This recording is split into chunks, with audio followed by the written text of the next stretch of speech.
ఇక తిరుపతిలో భూ బకాసులు రెచ్చిపోతున్నారు. ఆలయాలను సైతం నేలమట్టం చేస్తూ భూ మాఫియాకు పాల్పడుతున్నారు.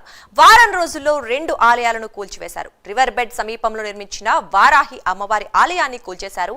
అమ్మవారి విగ్రహం చేతులు నరికేసి పైశాచిక ఆనందం పొందుతున్నారు.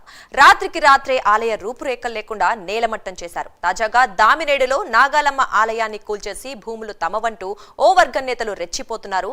అధికార పార్టీ అండదండలతో ఆలయాలు ధ్వంసం చేస్తున్నట్లు ఆరోపణలు వస్తున్నాయి. చంద్రబాబుకు చెడ్డ పేరు తీసుకువస్తున్నారన్న వార్తలు వినిపిస్తున్నాయి. చర్యలు తీసుకోకపోతే వ్యతిరేకత పెరిగే అవకాశం కూడా ఉంది. ఇక ఇదే అంశానికి సంబంధించి మరింత సమాచారం మా కరెస్పాండెంట్ రవివర్మ అందిస్తారు. రవివర్మ, చెప్పండి. ఎస్ దుర్గా, మీరు చెప్పినట్టునే ప్రపంచ ప్రసిద్ధిగాంచినటువంటి తిరుపతి పుణ్యక్షేత్రంలో భూమి విలువ రోజు రోజుకి పెరుగుతూ ఉంది.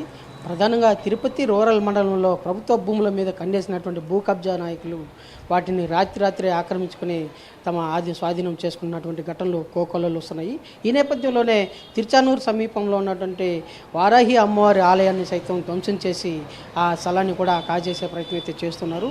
అలాగే దామినేడు పరిధిలోనే 191/B1లో ఉన్నటువంటి దాదాపు 1 ఎకరా 70 సెంట్ల స్థలంలో ఉన్నటువంటి నాగాలమ్మ ఆలయాన్ని సైతం రాత్రికి రాత్రే ధ్వంసం చేసి దాన్ని కాజేసే ప్రయత్నం అయితే చేస్తున్నారు. ఇలాంటి కార్యక్రమాల వల్ల గత వారం రోజుల్లోనే 2 ఆలయాలను ధ్వంసం చేసి ఆ స్థలాన్ని ఆక్రమించుకునేందుకు భూ బకాసురుల ప్రయత్నం అయితే చేస్తున్నారు. అయితే ప్రశాంతమైనటువంటి వాతావరణంలో అలజడి సృష్టించేందుకు ఓవైపు కొంతమంది భూ బకాసురులు ఈ ప్రయత్నం చేస్తున్నారని చెప్పి భావన అయితే ఉత్పన్నమవుతోంది.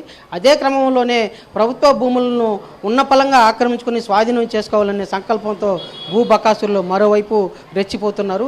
దాదాపు దామినేడు కాడ ఉన్నటువంటి నాగాలమ్మ ఆలయం చారిత్రాత్మక ఆలయం. గత కొన్ని 50 సంవత్సరాల పైన గ్రామస్తులు నాగాలమ్మ ఆలయాన్ని ఏర్పాటు చేసుకుని ఆలయంలో పూజలు నిర్వహిస్తూ తమ మొక్కులను చెల్లించుకుంటూ ఉంటున్నారు. అలాంటి ఆలయాన్ని ఉన్నపలంగా కొంత రాజకీయ ప్రమేయంతో స్వాధీనం చేసుకుని రాత్రి ధ్వంసం చేసి స్వాధీనం చేసుకున్నటువంటి ఘటనలు జరుగుతున్నాయి. అయితే ఒక్కసారిగా ఈ ఘటనని గతంలో కూడా నాగాలమ్మ ఆలయాన్ని స్వాధీనం చేసుకునేందుకు ప్రయత్నిస్తగా స్థానికులు గ్రామస్తులు అడ్డుకున్నారు. అప్పుడు మిన్నుకున్నటువంటి యత్నం ఇవాళ రాత్రి ప్రభుత్వం మారిన పిదప తమ రాజకీయ పలుకుబడి ఉపయోగపడుతుందనే భావనతో ఇవాళ ఆలయాన్ని ధ్వంసం చేసి స్వాధీనం చేసుకుంది. అయితే గ్రామస్తులందరూ కూడా ముఖ్యమంత్రి ప్రాతినిధ్యం వహిస్తున్నటువంటి చిత్తూరు జిల్లాలో అంటే తిరుపతి జిల్లాలో ఇవాళ ఆలయాలకు రక్షణ లేకుండా పోతూ ఉంది. భూ బకాసురుల ఆలయాలకు బకాసురుల కనుసన్నుల్లోనే మొత్తం ఆలయాలన్నీ కూడా ధ్వంసమైపోతున్నాయి. వీటిని పరిరక్షించాల్సిన బాధ్యత అటు ప్రభుత్వం మీద ఉందని చెప్పేసి పదే స్థానికులు అయితే సూచిస్తున్నారు.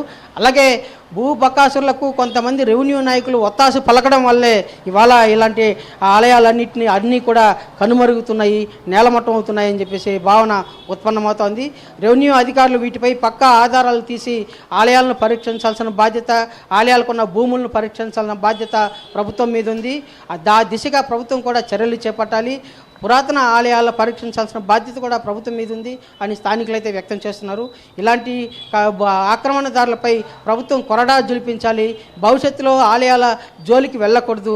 సనాతన ధర్మ పరిరక్షణకు కట్టుబడి ఉండాలి. ప్రభుత్వం కూడా ఆ దిశగా కృషి చేయాలని చెప్పేసి పదే గ్రామస్తులు ఆవేదన వ్యక్తం చేస్తున్నారు.